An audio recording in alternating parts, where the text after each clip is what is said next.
प्राचीन काल में असम को प्रागज्योतिषपुर कहा जाता था, जिसे बाद में कामरूप के नाम से भी जाना गया।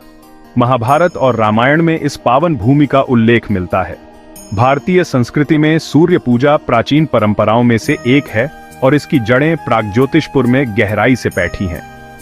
प्रागज्योतिष नाम स्वयं ज्योतिष शास्त्र से उत्पन्न हुआ प्रतीत होता है। संपूर्ण प्रागज्योतिषपुर सूर्य संस्कृति की छाया में पनपता रहा। यहां सूर्य को केवल देवता नहीं बल्कि रोगों के विनाशक के रूप में पूजा जाता रहा। लग्न की गणना, जन्म कुंडली का निर्माण, ग्रह नक्षत्रों का आकलन, इन सब की मूलाधार सूर्य की गति और स्थिति ही रही है।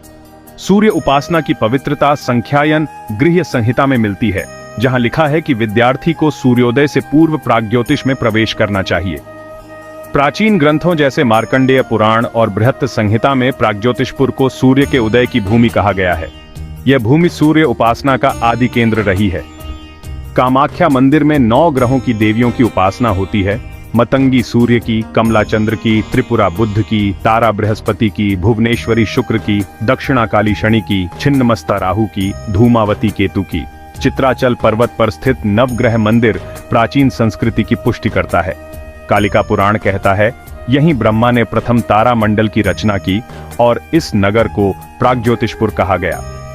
प्राचीन सूर्य उपासना की बात करते समय सूर्य पहाड़ का उल्लेख आवश्यक हो जाता है। गुवाहाटी से कुछ दूरी पर स्थित यह स्थल सूर्य संस्कृति की विरासत को संजोए हुए है।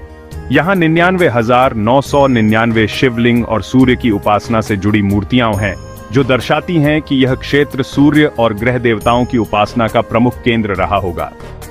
प्रागज्योतिष की यह भूमि न केवल देवताओं और ग्रहों की भूमि थी, बल्कि ज्ञान, ज्योतिष और आध्यात्मिकता की अद्वितीय धरोहर भी थी।